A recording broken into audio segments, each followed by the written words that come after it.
You're programming poverty into your mind right now. You don't even know it. Every time you hesitate before buying something you need, every time you say you can't afford it, every time you feel that tightness in your chest when you check your bank account, you're running software. Old software. Broken software. Software installed before you could even read. What if every financial struggle you face started with a single hidden thought pattern installed before age 7? What if the reason you're not wealthy has nothing to do with your work ethic, your intelligence, or your opportunities? What if it's all happening in a place you can't see? In a part of your mind you've never learned to access? 3 things you need to know right now. First, why do lottery winners lose everything within 5 years, while some immigrants arrive broke and build empires? Second, what invisible script runs in your mind the moment you see a price tag? Third, which 3-second mental reflex separates people who multiply money from those who repel it? Here's what you need to understand. Your subconscious controls 95% of your financial decisions. 95%. That means only 5% of your money choices come from your conscious, logical mind. If you don't rewrite the other 95%, you'll repeat the same money ceiling forever. You'll work harder, set better goals, read more books, and still end up right back where you started. This isn't a book about budgeting. This isn't a book about investing strategies or side hustles. This is about the exact mind shift protocol used by self-made millionaires who started with nothing. No willpower required, no budget tricks, just subconscious reprogramming. By the end, you'll install wealth automation at the identity level. You won't have to think about being wealthy. You'll just be the kind of person wealth flows to naturally. Let's start with something most people never notice about themselves. You have a thermostat in your mind. Not for temperature, for money. Right now, as you're listening to this, your subconscious mind has a set point, a specific number, an income level, a net worth, a financial comfort zone. And just like a thermostat keeps your house at a certain temperature, your subconscious keeps your finances at that set point. When you dip below it, you feel motivated. You work harder. You look for opportunities. Your mind kicks into gear to bring you back up to that number. But here's the part nobody talks about. When you rise above it, when you start making more money than your subconscious is comfortable with, something different happens. You self-sabotage. You spend money on things you don't need. You make a bad investment. You quit the job that's paying you more than you've ever made. You underprice your services. You become invisible to opportunities. Your thermostat kicks in and brings you back down. Most people experience this and blame external circumstances. They think they got unlucky, or the market changed, or they weren't ready. But the truth is darker and more powerful. Your own mind pulled you back down. Your subconscious saw that higher income level as dangerous, as wrong, as not who you are, and it protected you by sabotaging your success. Think about your own life for a moment. Is there a number you keep hitting and then falling away from? Maybe you build up savings to $5,000 and then suddenly your car breaks down, or you take an expensive vacation, or you invest in something that doesn't pan out. Maybe you hit $10,000 a month in income 3 times, 4 times, 5 times, and each time something happens that drops you back down. That's not coincidence. That's your thermostat. There was an entrepreneur I'll call Marcus. He was brilliant, hard-working, genuinely talented at what he did. He built a consulting business, and every few months, he'd have a breakthrough. He'd sign a big client, run a successful promotion, get a referral that led to multiple projects. And every single time, his monthly income would hit right around $10,000. Then, like clockwork, something would shift. He'd lose motivation. He'd stop following up with leads. He'd undercharge the next client. He'd get sick and take 2 weeks off. Within a month or two, his income would drop back down to $4,000 or $5,000. This happened 6 times. 6 separate occasions where he built up to that $10,000 mark and then crashed. He blamed his marketing, his niche, his clients, the economy. He tried different strategies, different business models, different approaches. Nothing changed. Because nothing external was the problem. His subconscious had decided, long before he started his business, that $10,000 a month was the upper limit of what someone like him could earn. Every time he approached that ceiling, his internal thermostat said, "No, this is too much, this isn't safe, this isn't you," and pulled him back down. Where did that thermostat come from? The setting was installed in childhood, usually before age 7, sometimes earlier. Your parents, your environment, your early experiences with money created a template. If you grew up watching your parents stress about bills, your subconscious learned that having just enough to get by is normal, and having excess is somehow wrong or dangerous. If you grew up hearing that rich people are greedy, your subconscious learned that wealth and morality are incompatible. If you grew up watching a parent work themselves to exhaustion, your subconscious learned that money requires suffering. These weren't conscious lessons. Nobody sat you down and said, you should never earn more than this amount. But your subconscious absorbed the patterns. It watched how the adults around you related to money and decided that's how money works. That's what's safe. That's what's normal. And now, decades later, you're still running that program. There are 3 major patterns of self-sabotage that show up when you approach your money thermostat. The first is overspending. You get a bonus, a tax refund, a profitable month, and suddenly you need things you didn't need before. You upgrade your car, your wardrobe, your living situation. You take an expensive trip. You lend money to friends or family. Within weeks, the extra money is gone and you're back at your set point. Your conscious mind thinks you're rewarding yourself or finally able to afford things you've wanted. Your subconscious is just returning you to the temperature it knows. The second pattern is undercharging. You have the opportunity to raise your prices, negotiate a higher salary, charge what your work is actually worth, but something stops you. You feel uncomfortable. You convince yourself the market won't pay that much, or you're not experienced enough yet, or you need to stay competitive. Really, your subconscious is protecting your thermostat. If you charged more, you'd earn more, and that would exceed your set point. So it creates discomfort, doubt, fear, anything to keep you pricing yourself at the level that maintains your familiar income. The third pattern is opportunity blindness. The chances to make more money are all around you, but you literally don't see them. Your brain filters them out. Someone mentions they need exactly the service you provide, and you don't hear it as an opportunity. You scroll past a job posting that would double your income. You dismiss an investment or business idea without really considering it. This isn't bad luck. This is your reticular activating system, the part of your brain that decides what information is relevant, filtering out anything that would push you past your comfort zone. Here's what I want you to do right now. Think about the last 12 months of your financial life. What's the highest amount of money you had in savings at any one time? What's the highest monthly income you earned? Now think about what happened after you hit those peaks. Did you maintain that level, or did something shift? Did expenses come up? Did income drop? Did you make a financial decision that brought you back down? And most importantly, right now, as you think about having significantly more money than you currently have, what does your body feel? Excitement or discomfort? Possibility or fear? That feeling is your thermostat talking.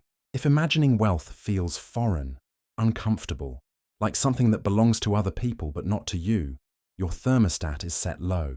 And until you adjust that setting, no external strategy will create lasting wealth. You can make more money, but you won't keep it. You can create opportunities, but you'll sabotage them.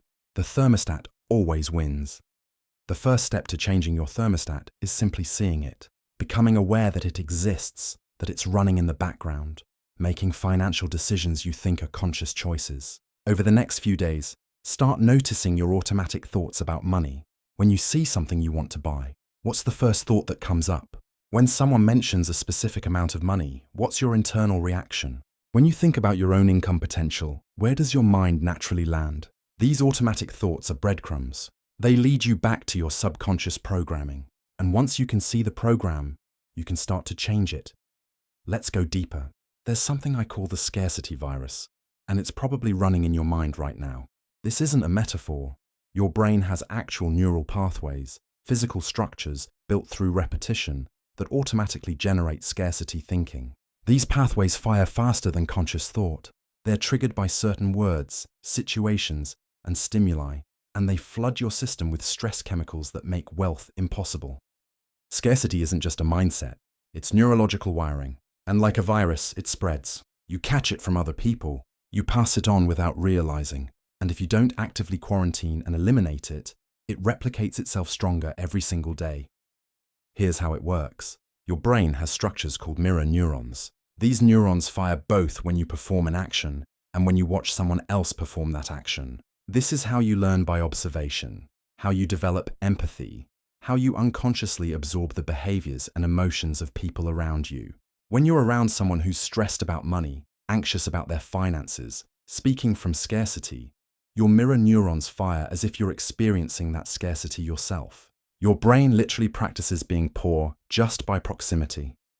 Think about the language you use about money every single day. I can't afford that. Money doesn't grow on trees. It's too expensive. I'm broke. Times are tough. We have to tighten our belts. These aren't neutral statements. They're neural commands. Every time you say one of these phrases, you strengthen the scarcity pathways in your brain. You're literally training yourself to see lack instead of abundance, to feel fear instead of possibility. There are 5 scarcity triggers embedded in common language, phrases so normalized you probably don't even notice them. The first is, I can't afford it. This phrase shuts down possibility. It tells your brain that you are separate from money, that money is scarce, that your resources are fixed. Even if it's true in the moment, the phrase reinforces limitation as identity. The second is, money doesn't grow on trees. This old cliché programs your subconscious to believe money is inherently difficult to obtain, that it requires hard labor, that it's finite and must be hoarded. The third is, I'm not good with money. This is identity-level scarcity programming. It tells your subconscious that financial intelligence isn't part of who you are, which means your brain will actively avoid learning about money, making good decisions about money, or attracting money. The fourth is, that's too expensive. Every time you say this, you train your brain to focus on cost rather than value. You reinforce the belief that prices are objective barriers rather than subjective assessments. You make yourself allergic to premium offerings, high-ticket opportunities, and investments that require upfront capital. The fifth is, I'll never be able to blank because of money. This phrase links your dreams directly to scarcity. It makes financial limitation a permanent part of your identity and future. It tells your subconscious that your desires are impossible, which shuts down motivation, creativity, and the ability to perceive opportunity. These phrases are so common, so socially acceptable, that you probably use them without thinking. But each time you do, you're coding scarcity deeper into your neural operating system. And here's what makes it worse. When you use scarcity language, you trigger a stress response in your body. Your amygdala, the fear center of your brain, registers financial lack as a threat to survival. It dumps cortisol and adrenaline into your system. These stress hormones narrow your focus, cloud your judgment, and make you reactive instead of strategic. You literally cannot see opportunity when you're in a scarcity-induced stress state. Your perception tunnels down to immediate threats and short-term survival. This creates a vicious cycle. Scarcity language triggers stress. Stress blocks opportunity perception. Lack of opportunity reinforces scarcity beliefs, and scarcity beliefs generate more scarcity language. Round and round. This is why you can read books about wealth, learn strategies, understand concepts intellectually, and still stay broke. Your subconscious is running a stress loop that overrides everything your conscious mind knows. Let me tell you about mirror neurons and poverty contagion. This might be uncomfortable to hear, but it's critical. The people you spend the most time with are programming your subconscious mind. If you're surrounded by people who complain about money, who speak in scarcity language, who believe wealth is for other people, your mirror neurons are firing those same patterns. Your brain is practicing their financial reality. You're literally rehearsing poverty several times a day just by being around them. This doesn't mean you need to abandon your friends and family. It means you need to become aware of the influence and actively protect your subconscious. When someone launches into a complaint about how expensive everything is, your mirror neurons want to join in. You feel the pull to agree, to add your own example, to bond over shared financial struggle. But every time you do, you strengthen scarcity pathways. You practice being someone who sees lack everywhere. The most insidious part of scarcity programming is that it feels responsible. It feels realistic. It feels like you're just being honest about your situation, facing facts, being practical. But there's a difference between acknowledging current circumstances and cementing them as permanent identity. When you say I can't afford that right now, you're stating a temporary fact. When you say I can't afford that, I'm not a person who has money for things like that. You're programming identity. Your subconscious doesn't distinguish between temporary and permanent. It just hears the identity statement and builds neural pathways to make sure that identity stays true. So here's what I want you to do for the next 7 days. This is your first real exercise in rewiring your subconscious, and it's going to feel strange at first. For 7 full days, you're going to eliminate scarcity language from your vocabulary. Completely. Not a single I can't afford it. Not a single money doesn't grow on trees. Not a single that's too expensive. When you catch yourself about to use scarcity language, pause, reframe. If you genuinely can't buy something right now, Say that's not a priority for my budget today, or I'm choosing to allocate resources elsewhere right now. These phrases acknowledge the situation without programming permanent scarcity. When someone around you uses scarcity language, don't mirror it. You don't have to correct them or start a debate. Just don't echo it back. Let it land without letting it sink into your subconscious. This is going to be harder than you think. You're going to discover how automatic scarcity language has become. You'll catch yourself mid-sentence. You'll notice it's your default response to dozens of situations throughout the day. That awareness is the beginning of change. At the same time, start introducing abundance language. Not fake affirmations that your brain doesn't believe, but simple reframes that open possibility. Instead of, I can't afford that, try how could I afford that? Instead of that's too expensive, try what would make that worth the price. Instead of I'm bad with money, try I'm learning to manage money more effectively. These subtle shifts don't require you to believe anything you don't believe. They just crack open the door for your subconscious to consider alternatives to scarcity. Track this. Keep a note in your phone, and every time you catch yourself using scarcity language, write it down. Don't judge yourself. Don't feel guilty. Just observe. By day 3 or 4, you'll start to see patterns. Certain situations trigger scarcity language more than others. Certain people bring it out of you. Certain emotions make you default to lack. This information is gold. These are the specific neural pathways you need to rewire. Now let's talk about what happens after you clear out scarcity. You need to install something in its place. This is where wealth identity comes in, and it's probably different from what you've heard before. Most people think wealth identity means acting rich before you're rich, faking it till you make it, pretending to be someone you're not. That's not what this is. Wealth identity is about becoming, at the subconscious level, the kind of person who naturally attracts and multiplies money. Here's the difference between goals and identity. A goal is something you want. An identity is something you are. When you set a goal to make $1 million, your current identity might be someone who makes $50,000 a year. So your subconscious sees that goal as foreign, as belonging to someone else, as something that would require you to become a different person. And since people resist changing their core identity, your subconscious resists the goal. It finds reasons why the goal won't work. It creates obstacles. It makes you inconsistent. The goal feels like pressure, like you're swimming upstream. But when you shift identity, when you become at the core level someone who makes $1 million a year, the goal isn't something you're chasing anymore. It's just what someone like you does. Your subconscious doesn't resist. It aligns. It looks for opportunities that match the identity. It makes decisions that reflect the identity. The $1 million becomes inevitable because that's who you are. Your brain has a system called the reticular activating system. It's a filter that decides which of the millions of pieces of information around you actually make it into your conscious awareness. Right now, as you're listening to this, there are sounds you're not hearing, sensations you're not feeling, sights you're not seeing, even though they're all technically available to your senses. Your reticular activating system decided they weren't relevant, so it filtered them out. This system is controlled by your identity. If you identify as someone who struggles with money, your reticular activating system filters for information that confirms that identity. You notice prices going up.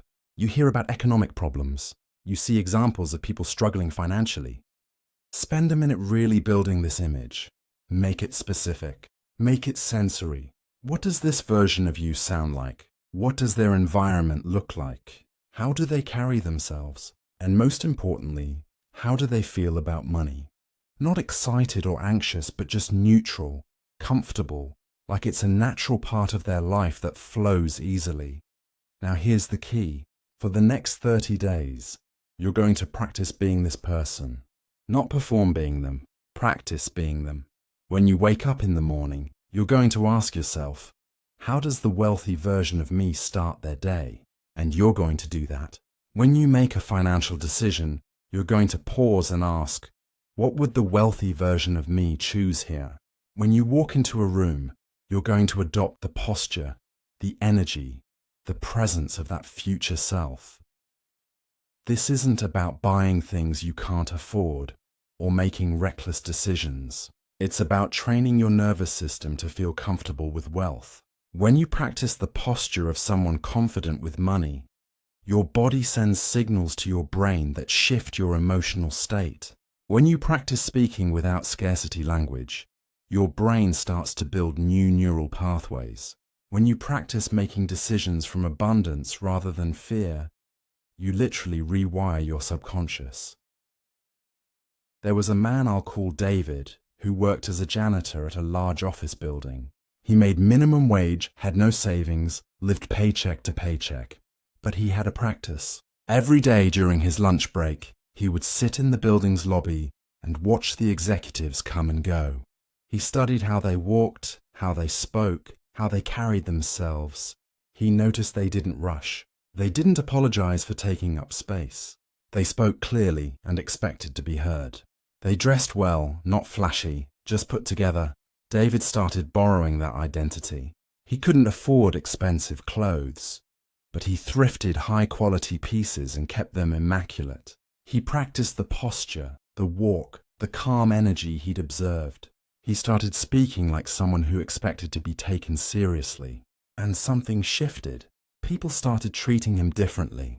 He felt different. One of the executives struck up a conversation with him one day and learned that David had been studying real estate investing in his spare time. The executive connected him with a mentor. Within 5 years, David had built a small real estate portfolio that generated more passive income than his janitorial job. Within 10 years, he'd left the job entirely and was managing properties full-time. Was it magic? No. It was identity shift triggering opportunity perception. When David started carrying himself like someone who belonged in financial success, his reticular activating system started filtering for opportunities that matched that identity.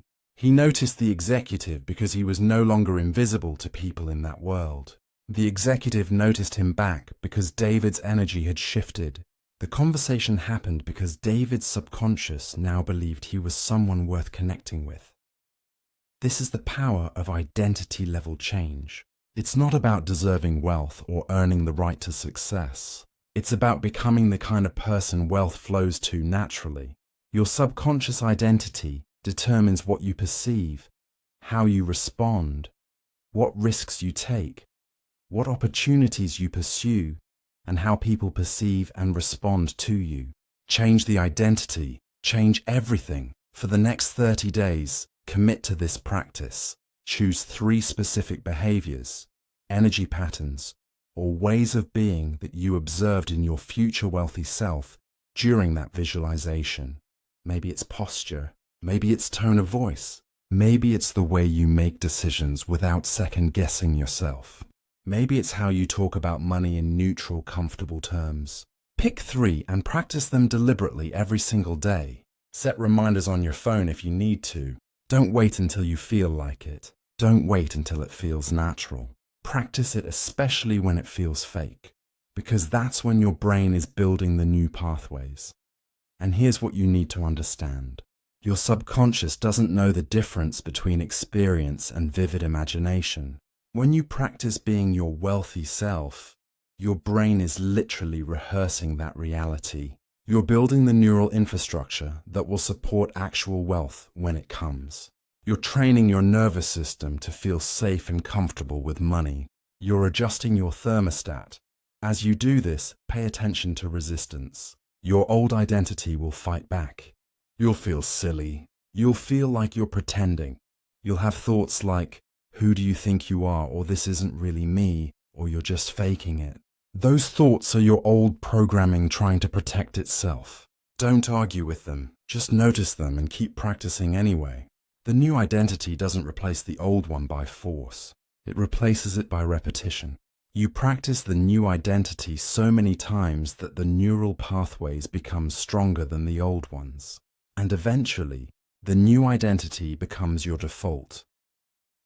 Now let's talk about something most wealth advice completely ignores. The math your subconscious is doing is wrong. Your brain is wired for addition when wealth requires multiplication. This is one of the most stubborn pieces of poverty programming, and it's invisible unless you know what to look for. Linear thinking is your default. Your brain evolved to understand if I have 2 apples and I get 2 more apples, I have 4 apples. Simple addition. This works for physical resources, for time, for most of the tangible world. But money doesn't work this way. Money, when properly utilized, compounds. It multiplies. It grows exponentially, not linearly. And your subconscious, unless specifically trained otherwise, can't grasp this. When you think about building wealth, what does your brain imagine? Be honest. Most people imagine earning more money, saving more money, slowly accumulating over time. They think in terms of, I need to add this amount each month. If I save this much for this many years, I'll have this total. That's linear thinking. That's addition. And it's why people who think this way stay on the hamster wheel forever, trading time for money, saving incrementally, never breaking free. Exponential thinking is different. It's understanding that money can make money. That $10,000 invested at 10% annual return becomes $11,000 in year 1, but $12,100 in year 2, and $13,310 in year 3. The growth accelerates. The money multiplies itself. But most people's brains don't feel this. They understand it intellectually, but their subconscious doesn't believe it, doesn't plan around it, doesn't make decisions based on it. Here's why this matters more than you realize.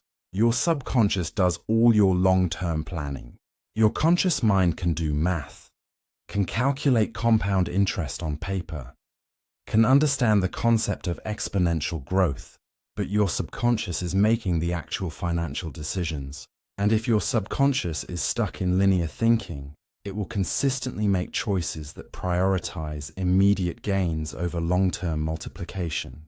It will choose the job that pays a bit more per hour over the opportunity that builds equity. It will choose spending now over investing for exponential returns. It will choose safety and predictability over calculated risks that could multiply wealth. The compounding visualization is how you retrain your subconscious to think exponentially.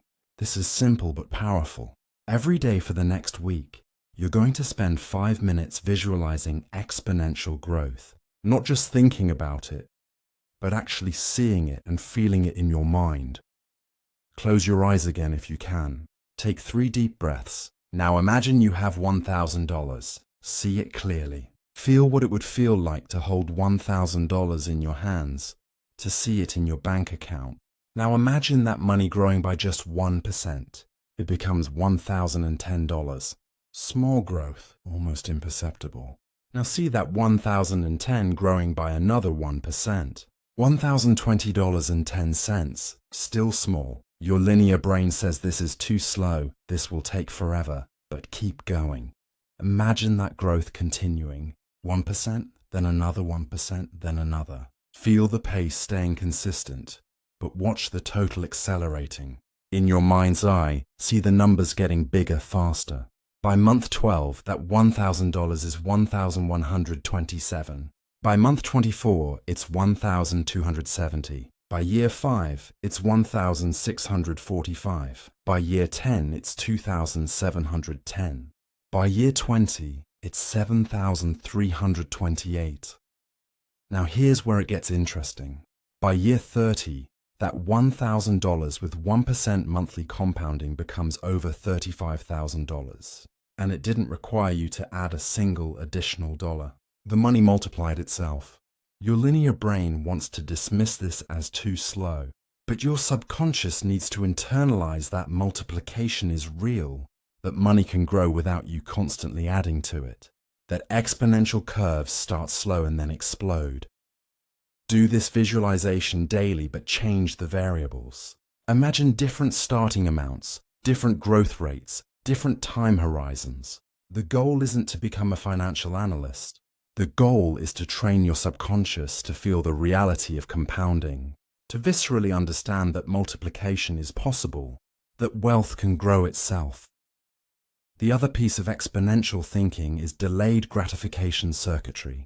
This is about training your brain to value future wealth as much as present wealth. Right now, your ancestors needed to prioritize immediate rewards. Food now was better than the possibility of more food later. Safety now was better than plans for future safety. This kept them alive. But this same circuitry keeps you broke. It makes you spend money on immediate pleasures instead of investing for future multiplication. It makes you choose the easy paycheck over the difficult path to building assets. It makes you optimize for today at the expense of tomorrow. You can't eliminate temporal discounting entirely, but you can reduce it. The way you do this is by making future rewards more vivid and present in your mind. Most people think about future wealth in vague, abstract terms. Someday I'll have more money. Eventually, I'll be financially free. Your subconscious doesn't respond to vague and abstract. It responds to specific and sensory. So instead of thinking I want to be wealthy, you create a detailed mental movie of what specific day looks like when you're wealthy. Not a fantasy where you're on a yacht, but an actual Tuesday morning. You wake up without an alarm because you don't have to be anywhere. You check your accounts and see passive income that came in while you slept. You decide how you want to spend your day based on what sounds interesting, not what pays the bills. You have a conversation where money doesn't come up as a source of stress. You make a purchase decision based purely on whether you want the thing, not whether you can afford it. Make this movie specific.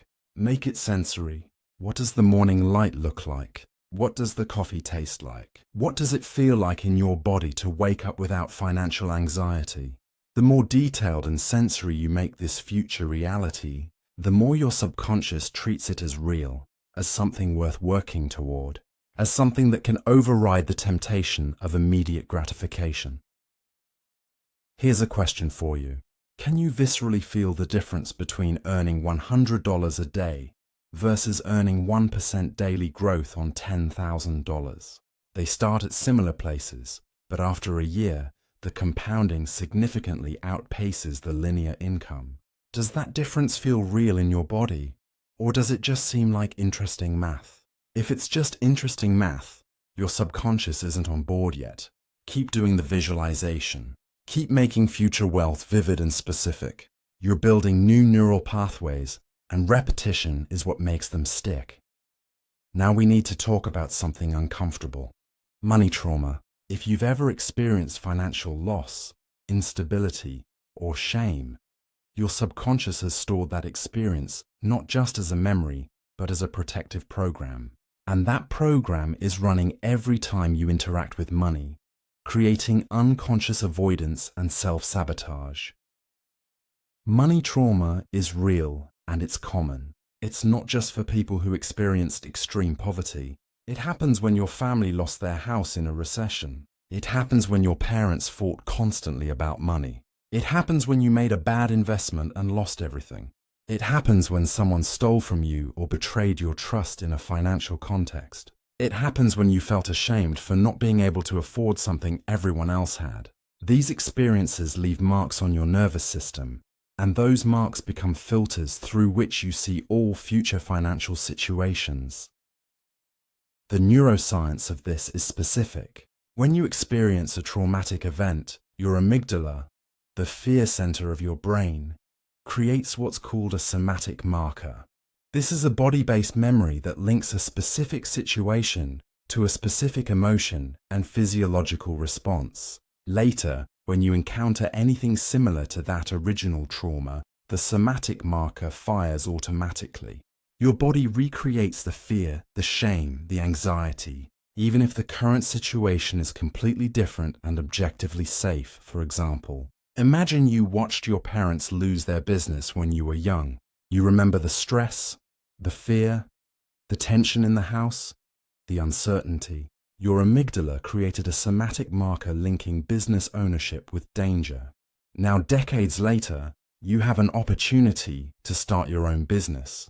Logically, you know it's a different situation, different economy, different skills, different support system. But your amygdala fires the old marker. Your body floods with anxiety. You feel a sense of impending doom that doesn't match the actual risk. Your subconscious is trying to protect you from repeating the trauma, so it makes you avoid the opportunity entirely. There are 4 common money wounds that show up again and again. The first is poverty shame. This is the deep, body-level belief that not having money makes you worthless, less than, undeserving of respect or love. This wound usually comes from experiences where you were excluded, mocked, or treated as inferior because of your financial situation. It creates a toxic relationship with wealth because part of you desperately wants money to escape the shame, but another part of you believes you don't deserve it because you've internalized the shame as identity. The second wound is wealth guilt. This is the flip side, where you unconsciously believe that having money while others don't makes you bad, selfish, or responsible for others' suffering. This wound often comes from family or cultural messaging that rich people are greedy, that money corrupts, that true goodness requires sacrifice and struggle. It creates self-sabotage around success because every time you start to accumulate wealth, your subconscious triggers guilt and finds ways to give the money away or destroy the opportunity. The third wound is transaction betrayal. This happens when someone you trusted used money to manipulate, control, or hurt you. Maybe a parent withheld money as punishment. Maybe a partner controlled finances to maintain power. Maybe a friend borrowed money and never paid you back, destroying the relationship. These experiences teach your subconscious that money transactions are dangerous, that financial vulnerability leads to pain. This wound makes you either hoard money and refuse to invest or spend it, or give it away too easily because keeping it feels like you're becoming the person who hurt you. The fourth wound is lost terror. This comes from experiencing or witnessing sudden, devastating financial loss. Your subconscious learned that wealth is unstable, that everything can disappear in an instant, that financial security is an illusion. This wound creates constant anxiety around money, even when things are going well.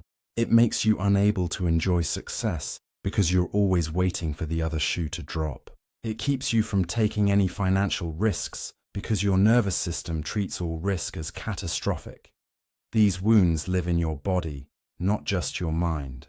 When they're triggered, you feel them physically. Tightness in your chest, nausea in your stomach, tension in your shoulders, difficulty breathing, racing heart. Your body is recreating the trauma response, trying to protect you from experiencing that pain again. And as long as these wounds are active, they will override any conscious financial strategy you try to implement. You can have the best budget, the smartest investment plan, the most lucrative opportunity. But if your trauma wounds are triggered, your nervous system will shut it down. So how do you heal money trauma? This is delicate work. And if your trauma is severe, working with a therapist trained in somatic or EMDR approaches can be invaluable. But there's also significant healing you can do on your own through a process called the timeline technique. Find a quiet place where you won't be interrupted for 20 minutes. Sit or lie down comfortably.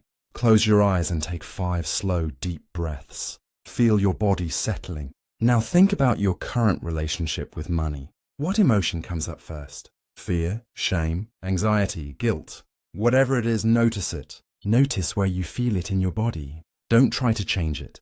Just observe it. Now ask yourself, when is the first time I remember feeling this way about money? Your mind might immediately go to a specific memory, or it might take a minute. Be patient. Let an image or moment surface. It doesn't have to be the actual first time, just an early significant time. Once you have the memory, really look at it. See yourself at that age. Notice what was happening. Who was there? What was being said or done? What did younger you feel? Here's the critical part. As your adult self, you're going to witness that younger self with compassion. You're not reliving the trauma. You're observing it from a safe distance. Notice what younger you needed in that moment but didn't get. Maybe they needed reassurance that everything would be okay. Maybe they needed someone to tell them the financial situation wasn't their fault. Maybe they needed to know their worth wasn't tied to money. Maybe they needed to feel safe despite the uncertainty. Now, in your imagination, you're going to give younger you what they needed. See yourself stepping into that memory, kneeling down to younger you's level and speaking directly to them. Tell them what they needed to hear. I've got you. This isn't your fault. You're safe. You're worthy regardless of money. We're going to be okay. Say it clearly with conviction. Let younger you hear it and feel it. Then imagine younger you responding. Maybe they cry. Maybe they relax. Maybe they hug you. Whatever happens, stay with them until you feel a shift, until some of the charge around the memory dissipates. This process is re-encoding the memory. You're not erasing what happened, but you're adding new information, new resources, new perspective. Your subconscious begins to hold the memory differently. It's no longer just raw trauma. It's trauma plus healing. You may need to do this multiple times with different memories. Money trauma. There was a woman I'll call Sarah who couldn't charge clients full price for her coaching services. She was skilled, experienced, her clients got incredible results. But every time she tried to raise her rates or charge what she was worth, she felt physically ill. Her throat would close up. She'd start shaking. She'd find herself apologizing and offering discounts before the client even asked. Through timeline work, Sarah traced this response back to watching her father's business go bankrupt when she was 8. Her father had been a contractor, and a client refused to pay him for a large job, claiming the work wasn't good enough. Her father had no legal recourse and no resources to fight. The family lost their house. Sarah watched her father spiral into depression, blaming himself, saying he should never have charged so much, that he was greedy for expecting full payment. Sarah's subconscious had linked asking for money with loss, shame, and danger. Charging full price meant risking catastrophic rejection and financial ruin, so her nervous system protected her by making it impossible to ask. Once Sarah could see this pattern, once she could go back to that 8-year-old girl and provide the safety and reassurance that was missing, once she could separate her father's experience from her own reality, the physical response began to dissolve. She started charging full price. The world didn't end. Her clients happily paid. The trauma loop was broken. Does thinking about a past financial loss still trigger physical tension in your body right now? If so, that's your cue. That's a wound that needs healing. You can't just think your way past trauma. You have to process it somatically. Let your body release the stored fear and pain, and repattern your nervous system's response. This work is foundational. Everything else we talk about will be limited in effectiveness if you're still running on traumatized circuitry. Let's shift now to something more immediately practical, but just as powerful. Your brain has filters that determine what you perceive and what you miss. Right now, there are wealth opportunities all around you that you literally cannot see. Your reticular activating system is filtering them out because they don't match your current subconscious programming. This is called scotoma, mental blind spots. And learning to eliminate them is like upgrading from seeing in black and white to seeing in full color. Think about the last time you learned a new word. Before you learned it, you'd never noticed it anywhere. But the day after you learned it, suddenly you saw that word everywhere. In articles, in conversations, in advertisements. The word was always there. Your brain just wasn't filtering for it, so it didn't make it into your conscious awareness. That's your reticular activating system at work. The same thing happens with money. If your subconscious identity is someone who struggles financially, your brain filters for information that confirms that identity. You notice when prices go up. You notice when opportunities don't pan out. You notice people talking about how hard things are, but you don't notice the opportunities. Someone mentions they need exactly what you offer, and you don't register it as a potential sale. A job posting offers double your current salary, and you scroll past without even considering it. A friend mentions an investment opportunity, and your brain categorizes it as not for me and moves on. You're not stupid or unaware. Your brain is doing exactly what it's programmed to do. It's filtering information based on your identity and priorities. The problem is your current filters are set for scarcity. They're tuned to the channel of struggle, and until you manually adjust those filters, you'll keep missing the opportunities that are right in front of you. The frequency metaphor is useful here. Imagine that different financial realities exist on different frequencies, like radio stations. Poverty is one frequency. Middle-class stability is another frequency. Wealth is another frequency. Right now, your subconscious is tuned to a specific frequency. You can only perceive information on that frequency. Opportunities that exist on the wealth frequency are broadcasting constantly, but you're not tuned in, so you don't receive them. Tuning your subconscious to the wealth frequency requires priming. Priming is the psychological technique of exposing your brain to specific stimuli before an event so that your perception and behavior shift. This isn't woo. This is established neuroscience. Studies show that if you prime someone with words related to old age, they subsequently walk slower. If you prime someone with words related to intelligence, they perform better on tests. Your brain's filters adjust based on what's been recently activated.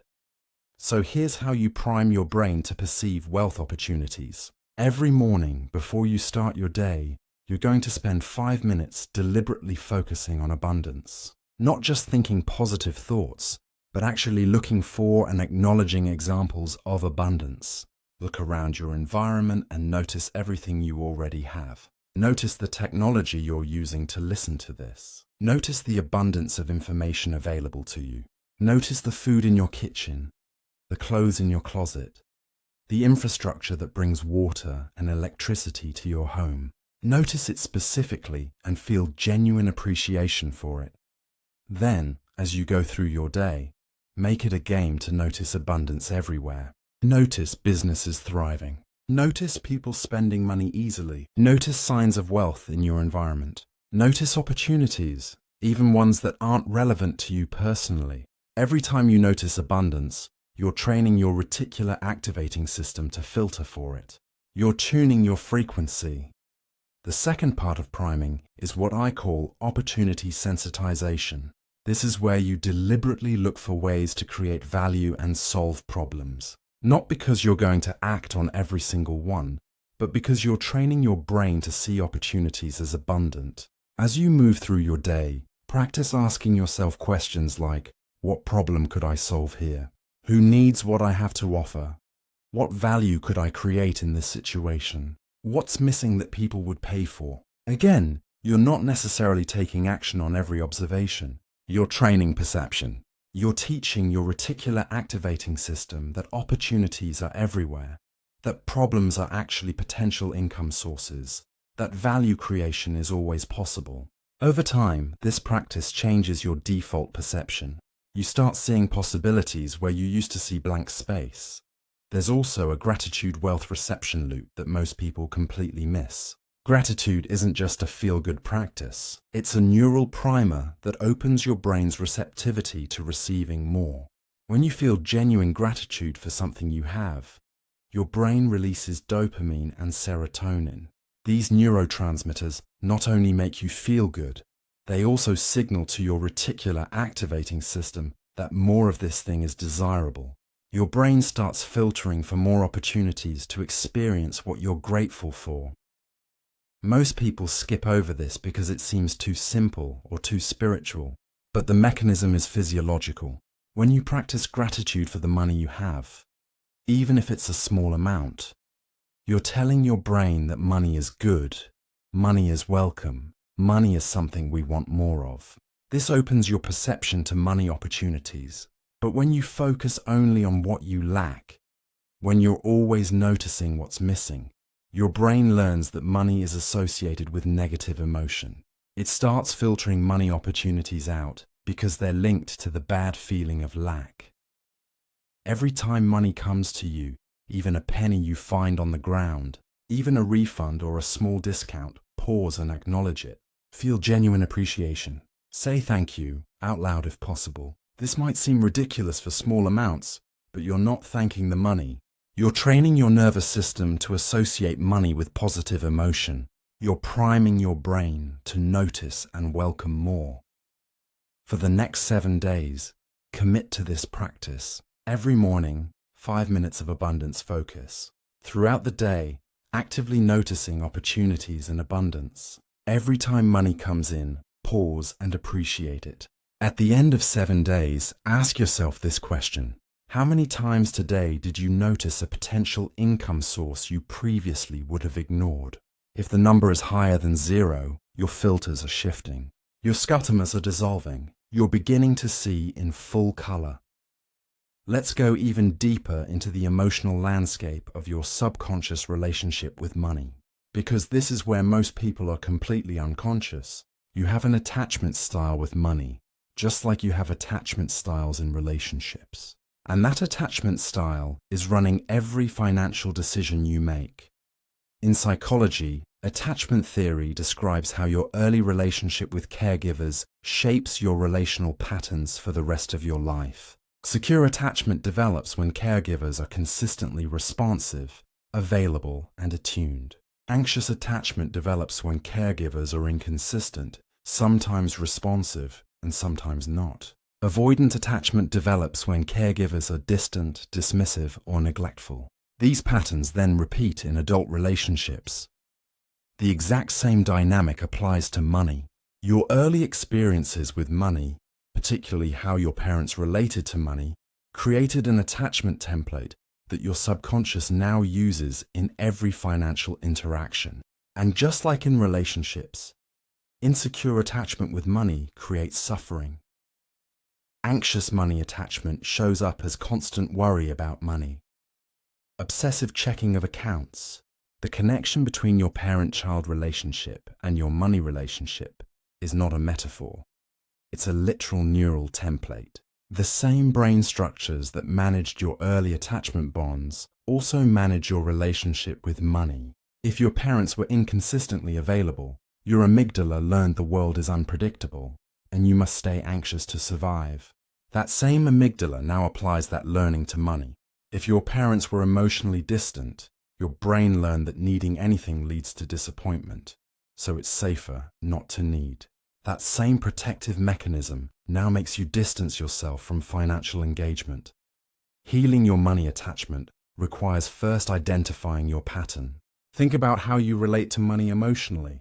Do you check your accounts obsessively or avoid checking them entirely? When unexpected expenses come up, do you panic or disconnect? When you receive money, do you immediately worry about losing it, or do you struggle to let yourself enjoy it? When you think about your financial future, do you feel anxious, numb, or calm? If you identify anxious attachment, your healing work is about building internal security. You need to practice feeling safe even when money is uncertain. One powerful technique is to set aside a small amount of money as an emergency fund and then practice not touching it, not checking it constantly, just knowing it's there and letting that be enough. Your brain needs to learn that security comes from your own capacity to handle challenges, not from perfect control of external circumstances. You also need to practice tolerating financial uncertainty without spiraling. When something unexpected happens, instead of immediately catastrophizing, pause. Take 3 slow breaths. Remind yourself of past challenges you've handled. Remind yourself that uncertainty is normal and doesn't mean disaster. Over time, your nervous system learns that you can be okay even when things aren't perfectly controlled. This is reparenting your relationship with money, giving yourself the consistent attunement you didn't receive originally. If you identify avoidant attachment, your healing work is about safe engagement.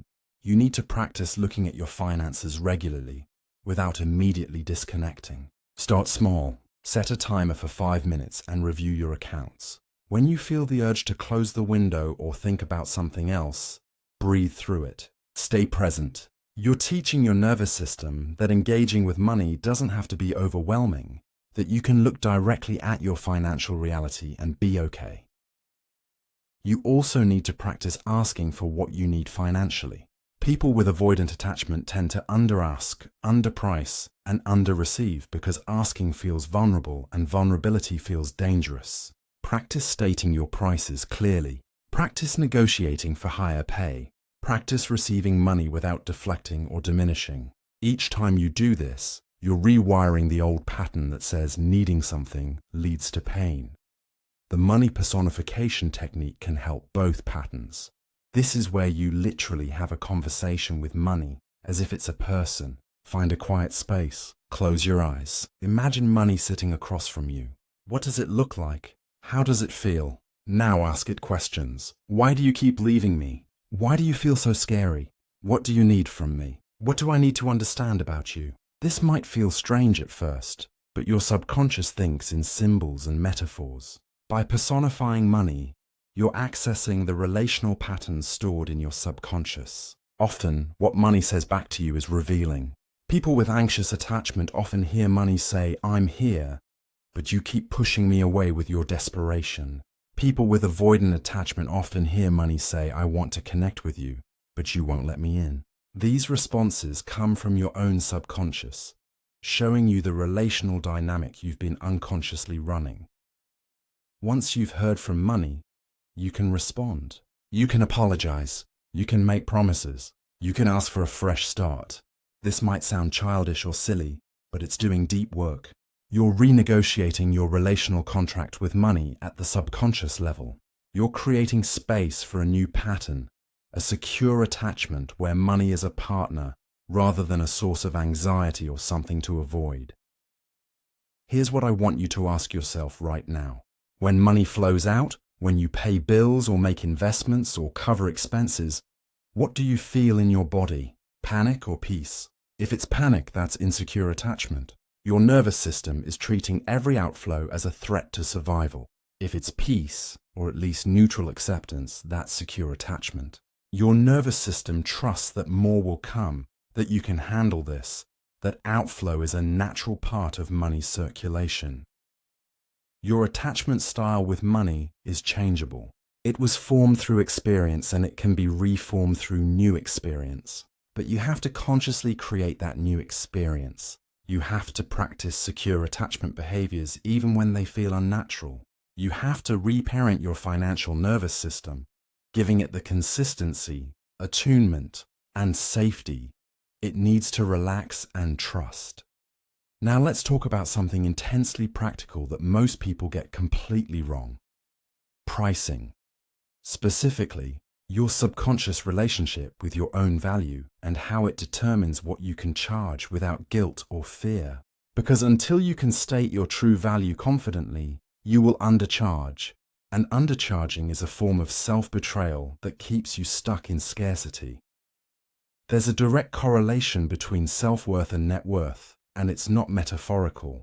Your subconscious has a belief about your value as a human being, and that belief creates a ceiling on what you'll allow yourself to charge, earn, or receive. If deep down you believe you're not that valuable, your brain will make it physically uncomfortable to charge premium prices.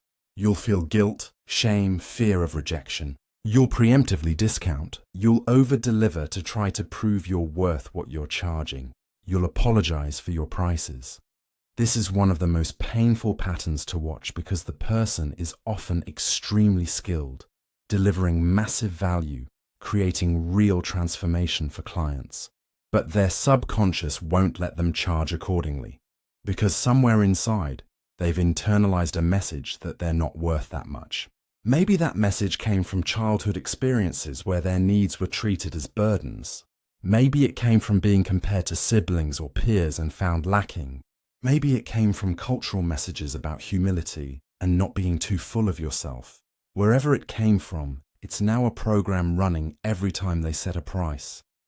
Undercharging is self-betrayal. Every time you charge less than your work is worth, you send a message to your subconscious that you don't value yourself.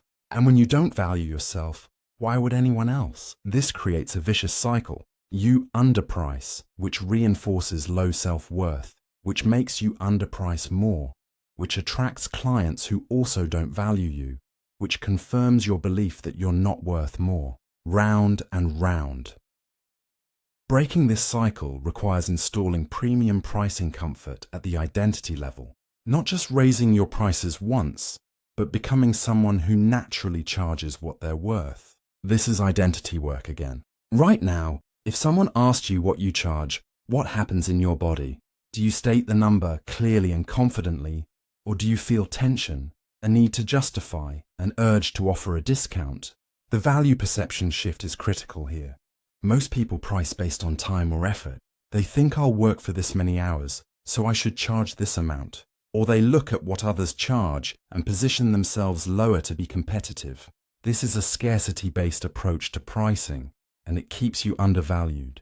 Premium pricing is based on transformation and results. What is the actual outcome worth to the person receiving it?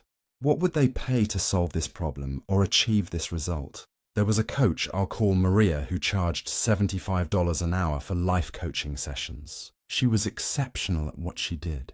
Her clients consistently made major breakthroughs, changed careers, improved relationships, found clarity on life direction. But she kept pricing herself hourly, comparing herself to therapists in her area, and feeling like she couldn't charge more because she didn't have a PhD. When Maria shifted to pricing based on transformation, everything changed. Instead of selling hours, she started selling outcomes. She created a 3-month package designed to help people gain complete clarity on their life direction and make one major life change. She priced it at $5,000. When she first said that number out loud, she almost threw up. Her subconscious screamed that she wasn't worth that nobody would pay that she was being greedy. But she practiced. She role-played sales conversations with a friend. She wrote out the value her clients received and read it daily until she believed it. She reminded herself that people easily spend $5,000 on vacations that last a week, so 3 months of life transformation was objectively worth more. She worked on her own self-worth outside of business, doing identity work, healing old wounds around not being good enough. And eventually, the $5,000 price stopped feeling wrong and started feeling honest. Maria sold the first package to a client who didn't even hesitate. That was her first clue that the price was right. When someone values what you offer, price isn't the obstacle. The obstacle is your own discomfort with stating the price. Over the next year, Maria sold 15 of those. Second, practice saying your desired price out loud until your nervous system stops reacting. Literally stand in front of a mirror and say, "My rate is this amount." Say it over and over until you can say it without flinching, justifying, or apologizing. Your subconscious needs to hear you claim that value confidently. It needs the repetition to rewire the neural pathways that currently associate that price with danger or wrongness. Third, document every piece of value you deliver. Most people underprice because they discount their own value. They forget all the expertise they've accumulated, all the time they've invested in learning, all the unique perspective they bring. Write down every skill, every piece of knowledge, every result you've helped someone achieve. Look at this list regularly. Let your subconscious absorb the evidence of your value. Fourth, surround yourself with people who charge premium prices. If everyone around you undercharges, your mirror neurons will reinforce undercharging as normal. Find communities, mentors, peers who confidently charge what they're worth. Watch how they talk about pricing. Notice that they don't apologize or justify. Let your subconscious observe and internalize that premium pricing is normal for valuable people. Can you state your desired rate out loud right now without flinching or justifying? Try it. Say it out loud, even if you're alone. Notice what happens in your body. That reaction is your barometer. Every time you practice until the reaction decreases, you're adjusting your subconscious value thermostat. The ultimate goal is to reach a place where you charge based on the value you create, not the time you spend or what you think people can afford. You let clients decide if it's worth it to them. You trust that the right people will say yes, and the wrong people saying no is actually perfect because it frees up space for the right people. This is secure attachment to your own value. This is the mindset that allows wealth to flow. Now let's talk about automation, because willpower is not a wealth strategy. If you're relying on conscious effort to make smart financial decisions, you'll fail. Your willpower depletes, your motivation fluctuates, your conscious mind gets tired and distracted, but your subconscious never gets tired. If you can install wealth behaviors at the subconscious level, they'll run automatically without effort. This is how wealthy people operate. They don't think about most of their financial decisions. They've automated the right choices. Decision fatigue is real. Every decision you make throughout the day depletes a finite resource of mental energy. By the end of the day, your willpower is low, your judgment is impaired, and you make worse choices. This is why people who try to budget consciously, who try to resist spending through sheer willpower, eventually break. They make it a few days, maybe a few weeks. Then they're tired and stressed, and they buy something they don't need, and the whole system falls apart. Conscious budgeting fails because it requires constant conscious effort, and that's unsustainable. The alternative is subconscious automation. You structure your financial life so that wealth-building behaviors happen automatically without requiring any thought or willpower. This starts with literal automation, the external systems. You set up automatic transfers so that money goes into savings and investments before you ever see it. You automate bill payments so you never have to think about them. You use tools that round up purchases and invest the difference so you're saving without noticing. These external systems remove the decision point entirely. The money moves without you having to choose, but external automation only works if your subconscious is aligned. If your subconscious is still programmed for scarcity, you'll sabotage the systems. You'll turn off the automatic transfer because you convince yourself you need the money this month. You'll raid the savings account for non-emergencies. You'll find ways to spend the money before it gets automated away. This is why automation alone doesn't solve the problem. You need to automate the internal decision-making process too. Internal automation is about installing implementation intentions. This is a psychological technique where you pre-decide how you'll respond to specific situations so that when those situations arise, you don't have to think. The decision is already made. The format is simple. If situation X happens, then I will do Y. For example, if I receive unexpected money, then I will put 50% in savings and invest 25%. If I'm about to make a purchase over $100, then I will wait 24 hours before buying. If I'm offered a discount or upsell, then I will ask myself if I would buy this at full price. These if-then statements bypass the need for willpower. When the situation occurs, your subconscious recognizes it and executes the pre-programmed response. You don't have to consciously decide in the moment, which means you don't deplete willpower and you don't make emotional or impulsive choices. You already decided when you were calm and strategic. Now you're just following through. The key is to identify the specific decision points where you tend to make poor choices and pre-program better responses. If you tend to overspend when you're stressed, create an implementation intention. If I'm feeling stressed, then I will go for a walk instead of shopping. If you tend to underprice when you're afraid of rejection, create an implementation intention. If I feel fear when stating my price, then I will take 3 deep breaths and state it anyway.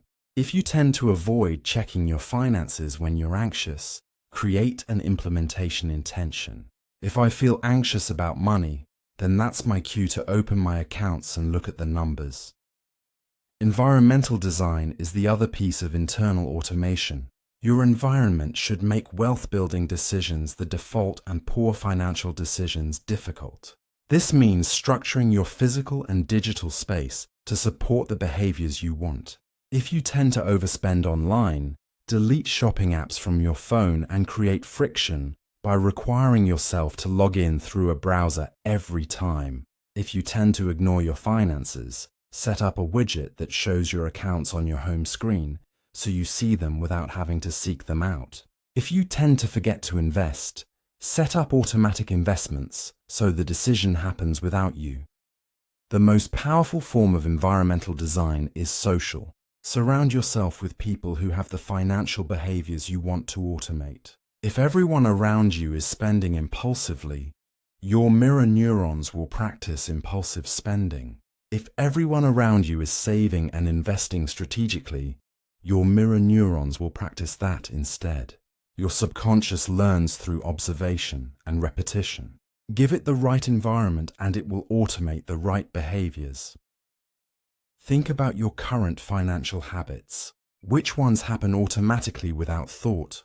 Those are your current automated behaviors, and they're running whether you chose them consciously or not.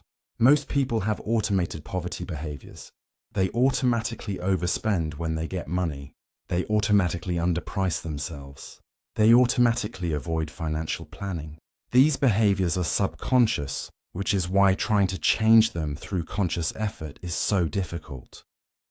To create new automated wealth behaviors, you need to practice them consciously and consistently for long enough that they become subconscious. Research suggests this takes anywhere from 30 to 90 days depending on the complexity of the behavior.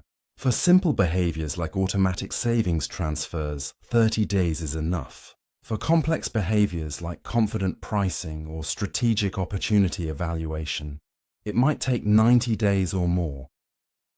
Here's your implementation task. Choose 3 financial behaviors you want to automate. Make them specific and simple. For example, every Friday, I review my accounts and update my net worth tracking. Every time I receive money, I immediately allocate it before spending. Every time I'm about to buy something, I ask if this supports my wealthy identity. Write out implementation intentions for each one. If Friday morning comes, then I open my accounts and track my numbers. If money hits my account, then I allocate before spending. If I'm about to purchase, then I pause and ask the identity question. Now practice these behaviors consciously every single day for 90 days. Set reminders if needed. Track your consistency. Don't judge yourself when you miss a day. Just restart. The goal is repetition. Repetition builds neural pathways. Neural pathways become automatic. After 90 days, these behaviors should require significantly less conscious effort. They should start to feel like just what you do, like part of your identity. That's when you know they're automating. Do you currently save and invest automatically? Or does it require mental effort each time? That's your current state. If it requires effort, you haven't automated yet. And if you haven't automated, you're relying on willpower, which means you'll be inconsistent. Use the next 90 days to shift from effortful to automatic. Make this the period where you install the operating system that runs wealth behaviors in the background while you focus on living your life. Let's talk about momentum now, because wealth isn't built in individual transactions. It's built in loops, positive feedback loops where success generates more success, where money makes more money, where confidence creates opportunity creates more confidence. Your subconscious is designed to recognize patterns and amplify them. Once you get momentum going in the right direction, your brain will look for ways to maintain and accelerate that. You can intervene in this process. You can deliberately create positive momentum even when external circumstances haven't changed yet. The way you do this is through celebration and neurochemical reinforcement. Every time something positive happens financially, no matter how small, you celebrate it. You make it significant. You let your brain mark it as a win. This triggers dopamine release, which tells your subconscious this pattern is good. Do more of this. Look for more opportunities like this. Most people do the opposite. They dismiss small wins as not enough yet. They receive a small amount of money and immediately think, but I need so much more. They have a good sales day and immediately worry about whether tomorrow will be as good. They hit a savings milestone and immediately focus on how far they still have to go. This trains the brain to never feel satisfied, to always focus on lack, to treat positive results as anomalies rather than the beginning of a pattern. Your subconscious learns that money moments aren't worth celebrating, which means they aren't worth repeating, which means your brain stops looking for them. Celebration is a neural hack. When you deliberately celebrate a win, you're using your conscious mind to influence your subconscious programming. You're saying to your brain, this matters, this is significant, this is the pattern I want more of. And your brain responds by looking for more opportunities to recreate that dopamine hit. This is why people who celebrate small wins consistently create bigger wins. They're building positive momentum at the neurochemical level. The celebration doesn't have to be elaborate. It can be as simple as pausing when you receive money, taking a breath and saying out loud, "Yes, this is happening. Thank you." It can be doing a physical gesture like a fist pump or a little dance. It can be immediately telling someone about the win. The key is that you mark the moment as significant. You don't let it pass unnoticed. You create a neurological bookmark that says this is important. Here's where this gets really powerful. You can create positive feedback loops by stacking celebrations. Every win, no matter how small, gets celebrated. You find $1 on the ground, you celebrate. You get a discount, you celebrate. Someone compliments your work, you celebrate. A bill is lower than expected, you celebrate. An investment increases even slightly, you celebrate. Each celebration releases dopamine. Each dopamine hit reinforces the neural pathway that says good things are happening with money. Over time, your subconscious starts to expect good things. It filters for positive financial information. It creates a self-fulfilling prophecy of abundance. The opposite happens with negative spirals. If you're constantly focusing on what's going wrong, if every setback becomes evidence that you can't succeed, if you catastrophize small problems, you're creating a negative feedback loop. Each focus on the negative releases cortisol. Each cortisol hit reinforces the neural pathway that says money is stressful and dangerous. Your subconscious starts to expect problems. It filters for negative financial information. It creates a self-fulfilling prophecy of scarcity. Breaking a negative spiral requires conscious intervention. You have to catch yourself in the pattern and deliberately shift. When something goes wrong financially, you acknowledge it without dramatizing it. You say, "Okay, this happened. What's the next right action?" Without letting it become a story about your unworthiness or the impossibility of wealth. You look for what you can learn or how you can adjust without making it mean something terrible about you or your future. Then immediately, you look for something to appreciate. This isn't toxic positivity. You're not pretending the problem doesn't exist. You're preventing the problem from becoming a spiral. You acknowledge the setback, and then you find something else to focus on that's working. Maybe you lost a client, but you still have 3 others. Maybe an investment went down, but you're still investing, which is more than you were doing a year ago. Maybe you overspent this month, but you caught it early enough to adjust. You deliberately interrupt the negative momentum and redirect to something neutral or positive. There's a paradox here that trips people up. The tithing and giving paradox. Logically, if you don't have enough money, spending money makes no sense. But at the subconscious level, giving money away when you're afraid of scarcity is one of the most powerful ways to reprogram abundance. This isn't about karma or spiritual laws. This is about sending your subconscious a message about your relationship with money. When you're in scarcity consciousness, you hoard. Every dollar is precious. Every outflow is a threat. This creates energetic and psychological stagnation. Your subconscious learns that money is scarce and must be protected at all costs. But when you give money away, especially when it feels slightly uncomfortable, you're telling your subconscious that money flows, that there's more coming, that you're someone who has enough to share. This is identity programming. People who hoard identify as poor. People who give identify as abundant. The amount doesn't matter. It can be $5, $50, $500. What matters is the internal experience. If giving that amount makes you feel generous and abundant, you're programming abundance. If it makes you feel resentful or terrified, you're programming scarcity. Start where you can genuinely feel good about giving. Even if it's just $1 to someone who needs it more, the practice is about the internal shift, not the external amount. Over time, as you practice giving from a place of genuine abundance rather than obligation or guilt, you'll notice something shift. Money starts to feel like it circulates rather than stagnates. You become less attached and grasping. Opportunities show up more easily. This isn't magic. It's your subconscious relaxing around money, releasing the fear that creates tunnel vision, opening your perception to the flow that was always there. Do you celebrate small money wins, or do you dismiss them as not enough yet? Pay attention this week. Every time something positive happens financially, no matter how minor, notice your automatic reaction. If it's dismissal, catch it and choose celebration instead. Train your brain to see wins as evidence of a pattern, not as anomalies. Build the positive feedback loop that creates momentum. Now we need to address the social dimension of wealth programming, because your environment is constantly influencing your subconscious, and you need strategies to protect your new programming from contamination. We've touched on mirror neurons and social contagion earlier, but this deserves deeper attention.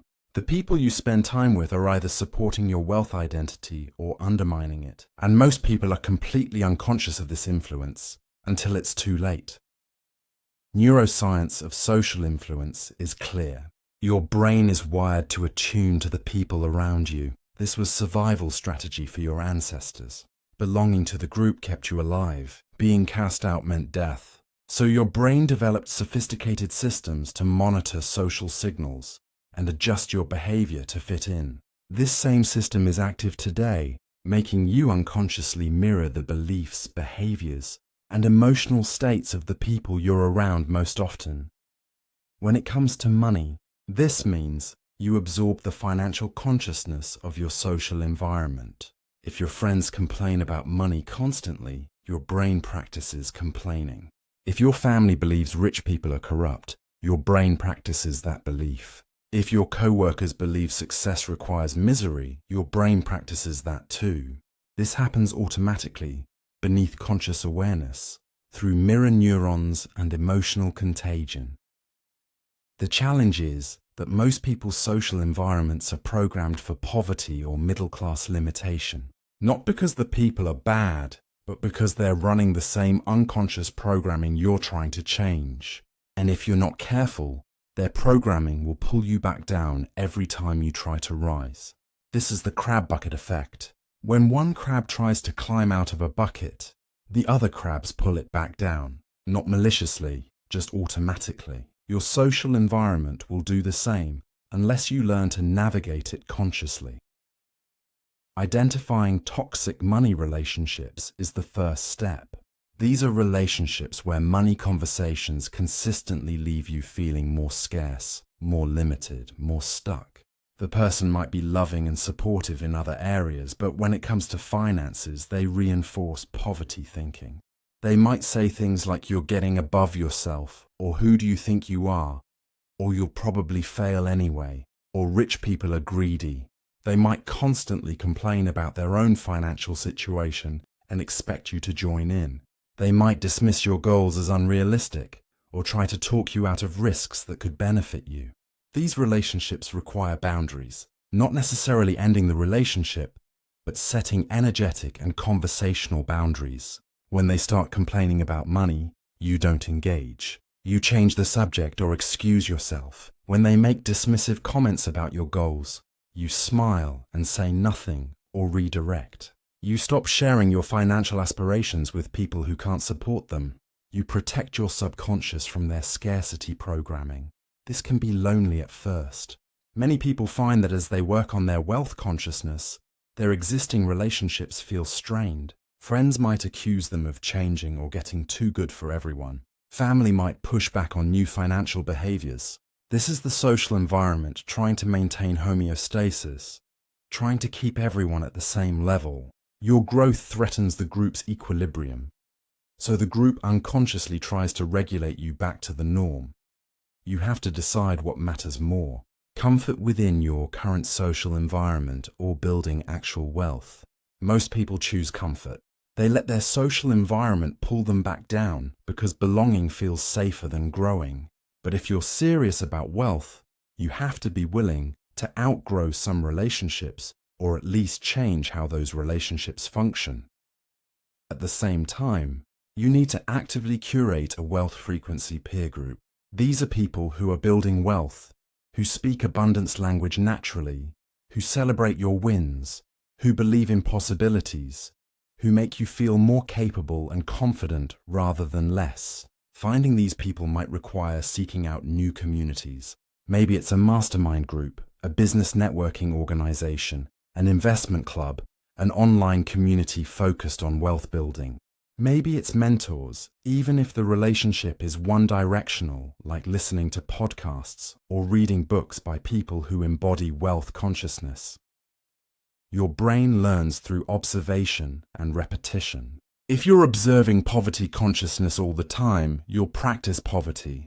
If you're observing wealth consciousness regularly, you'll practice wealth. Curate what your mirror neurons are exposed to. Spend time with people whose financial reality you want to emulate. Watch how they talk about money. Notice how they make decisions. Observe their energy around opportunities and risks. Let your subconscious absorb and integrate these patterns. One powerful practice is what I call the financial circle audit. Get a piece of paper or open a note on your phone. List the 5 people you spend the most time with. For each person, honestly assess whether spending time with them makes you feel more abundant or more scarce afterward. Do they speak in possibility or limitation? Do they celebrate your success or subtly undermine it? Do they believe wealth is possible for people like you? Or do they believe you should accept your place? This isn't about judging these people as good or bad.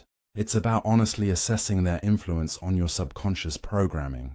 If someone consistently reinforces scarcity, you need to either limit your exposure to them or strengthen your boundaries around money conversations with them. If someone consistently reinforces abundance, you want to increase your exposure to them and deepen those relationships. Then make a list of 5 people you don't currently spend time with, but who embody the wealth consciousness you're building. These might be public figures, authors, podcast hosts, people in your industry who are more successful. Figure out how to increase your exposure to them. Follow them on social media, read their work, listen to their content, attend events where they'll be. You're deliberately adding wealth consciousness influences to balance or replace poverty consciousness influences. Here's the question you need to ask yourself. After spending time with your closest friends, do you feel more abundant or more scarce? Not in the moment while you're having fun, but in the days following. Do you find yourself thinking bigger or smaller? Do you feel more capable or more limited? Your answer tells you whether your social environment is supporting your wealth programming or sabotaging it. Protecting your wealth subconscious from social contagion isn't about becoming arrogant or isolated. It's about being strategic. You can love people and still recognize they're not the right influence for your financial growth. You can maintain relationships while setting boundaries around money conversations. You can honor where people are while choosing not to join them there. This is emotional maturity applied to wealth building. Now let's bring all of this together into a practical 90-day consolidation plan. Because everything we've talked about only matters if you actually implement it. Understanding subconscious wealth programming intellectually changes nothing. Practicing it consistently for long enough that it rewires your neural pathways changes everything. 90 days is the minimum timeline for creating lasting change at the subconscious level. Neuroplasticity operates on specific timelines. Your brain can form new neural pathways quickly, sometimes within days, but making those pathways strong enough to become your new default requires repetition over time. Research shows that simple habits can solidify in 30 to 60 days. Complex identity level changes can take 90 days or longer. 90 days gives you enough time for the new programming to move from conscious effort to subconscious automation. The structure of the 90 days matters. You can't do everything at once. Trying to change too many patterns simultaneously will overwhelm your conscious mind and nothing will stick. Instead, you layer practices, adding new ones every couple of weeks as previous ones begin to automate. This progressive approach respects your brain's capacity for change while still moving you forward consistently. Here's what the 90-day roadmap looks like. Days 1 through 30, you focus on awareness and foundation. This is where you identify your current programming, your money thermostat, your scarcity language patterns, your attachment style, your trauma wounds. You begin the daily practices of scarcity language elimination, morning abundance focus, and financial data awareness. You're not trying to make massive changes yet. You're just seeing clearly what's currently running and starting to introduce new patterns. During this first 30 days, you do the money ceiling audit. You track every time you use scarcity language. You notice your automatic thoughts about money. You identify your attachment style. You do timeline work on any money trauma that surfaces. You practice the wealth identity visualization and begin implementing 3 wealth identity behaviors. This month is about building awareness and starting the reprogramming process. Days 31 through 60, you focus on identity and perception shifts. By now, the awareness practices from month 1 should be starting to feel more natural. You're catching scarcity language more quickly. You're more conscious of your thermostat. Now you add the identity borrowing practice full time. You commit to acting as your wealthy self in every decision. You add the exponential thinking visualization daily. You begin the opportunity sensitization practice, actively looking for and noting abundance and opportunities throughout your day. During this second month, you also address pricing and value. You do the work of calculating your true value, practicing stating your rates, and if applicable, raising your prices or negotiating for more. You create implementation intentions for your common financial decision points. You start automating wealth behaviors with actual systems and pre-programmed responses. This month is about installing new patterns deeply enough that they start to feel normal. Days 61 through 90, you focus on momentum and social environment. The practices from months 1 and 2 should now require less conscious effort. Your new identity should be feeling more natural. Your opportunity perception should be noticeably improved. Now you add the celebration practice rigorously. You mark every financial win, no matter how small. You deliberately create positive feedback loops. You do the financial circle audit and make decisions about relationship boundaries or new community connections. During this final month, you also practice giving from abundance, even if the amounts are small. You notice and interrupt any negative spirals quickly. You strengthen your protection against social contagion. You begin to track evidence of internal shifts. Has your thermostat adjusted? Do you feel differently about money? Have automatic thoughts changed? This month is about consolidating the changes and making them permanent. Throughout all 90 days, you maintain a practice of daily subconscious reinforcement. This is 5 to 10 minutes every morning, where you do the wealth identity activation, the exponential thinking visualization, or the opportunity sensitization priming. The specific practice can rotate, but the consistency is non-negotiable. This daily touchpoint keeps the new programming active and prevents backsliding. You also track throughout the 90 days, but you track differently than most people expect. Don't just track external results like income or net worth, though you can note those. More importantly, track internal shifts. Keep a journal or note where you record moments when you caught and changed scarcity language. Times when you made a decision from your wealthy identity instead of your old programming. Instances where you noticed an opportunity you would have previously missed. Occasions when money triggered less anxiety than before. These internal shifts are the real evidence of change. External results often lag behind internal shifts by weeks or months. Feel yourself holding this state as you slowly bring awareness back to your physical body in this present moment. Wiggle your fingers and toes. Take a deep breath. When you're ready, open your eyes. Notice if anything feels different. That feeling is the beginning of the shift. That's your subconscious getting a taste of the new programming. Your job now is to practice being that version of yourself until it's no longer practice, until it's just who you are. Can you see evidence that your automatic thoughts about money have fundamentally changed? That's the question to keep asking yourself throughout this process. Not do I have more money yet, though that will come, but have my automatic thoughts changed? Do I see differently? Do I feel differently? Do I respond differently? Those internal shifts are the real wealth. The external money is just a reflection of the internal state. You started listening to this audiobook with a subconscious mind programmed for a specific financial reality. Maybe that reality was struggle, or limitation, or just enough to get by. That programming was installed without your conscious consent, built from childhood experiences, family patterns, cultural messages, and trauma wounds. It's been running in the background of your life, making financial decisions, filtering opportunities, setting your thermostat, creating your relationship with money. And until now, you probably didn't even know it was there. Now you know. You've seen the thermostat. You've identified the scarcity virus. You've recognized your attachment style. You've discovered your blind spots. You understand how your subconscious is creating your financial reality. And more importantly, you have the tools to reprogram it. You know how to shift identity, how to install new beliefs, how to automate wealth behaviors, how to protect your programming from social contagion, how to create positive momentum loops. The programming you're installing is the exact mental operating system that self-made millionaires run unconsciously. They didn't necessarily do this work deliberately.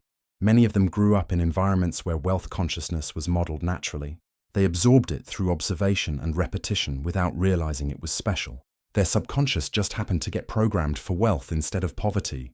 But you're doing it consciously. You're deliberately choosing the programming you want. In some ways, that makes your transformation even more powerful because you know exactly what you're building and why. Within 90 days of genuinely applying these protocols, your relationship with money will be fundamentally different. Not just improved, different. The person who finishes this 90-day process won't be a slightly better version of who you are now. They'll be someone operating from a completely different paradigm. You'll notice opportunities that are invisible to you right now. You'll make decisions that your current self would find impossibly bold. You'll charge what you're worth without the internal battle. You'll handle money with calm competence instead of anxiety or avoidance. The external results will vary in timing. Some people see income increases within the first month. Others take 6 months or a year for the external reality to catch up to the internal shift. This depends on many factors, including your current circumstances, the opportunities available in your environment, and the specific financial strategies you're implementing alongside this internal work. But the internal shift happens faster and more reliably. And once the internal shift is solid, the external results become inevitable. Most importantly, money will stop being this heavy, stressful, shame-laden thing that dominates your thoughts and constrains your choices. It will become what it always should have been, a neutral tool that flows through your life, supporting your actual priorities and desires. You'll stop thinking about money constantly because there's no longer constant fear or lack. You'll think about it when it's relevant and not think about it when it's not. That peace, that freedom from the mental prison of financial anxiety, might be the greatest wealth of all. Your subconscious is now programmed for riches. Not future tense, present tense. The programming is happening right now as you integrate what you've learned. The neural pathways are forming as you practice new behaviors. The identity is shifting as you step into your wealthy self. The thermostat is adjusting as you push past old ceilings. The abundance loop is beginning as you celebrate wins and expect more. You're not preparing to become wealthy. You're becoming wealthy right now, from the inside out. The only question left is how big will you let it grow? Your subconscious has no inherent limit. The ceiling you hit will be the ceiling you choose, consciously or unconsciously. Every time you adjust your thermostat, you can set it higher. Every time you heal a wound, you remove a barrier. Every time you strengthen your wealth identity, you expand your capacity. There's no external force limiting you. The only limits are the ones in your programming. And programming can always be rewritten. This is your invitation. Not to chase money, but to become someone who money flows to naturally. Not to force wealth through willpower and grinding, but to install the subconscious operating system that makes wealth inevitable. Not to fake confidence or pretend to be something you're not, but to access the wealthy version of you that already exists in potential and practice, being them until it's no longer practice. The work is simple, but not easy.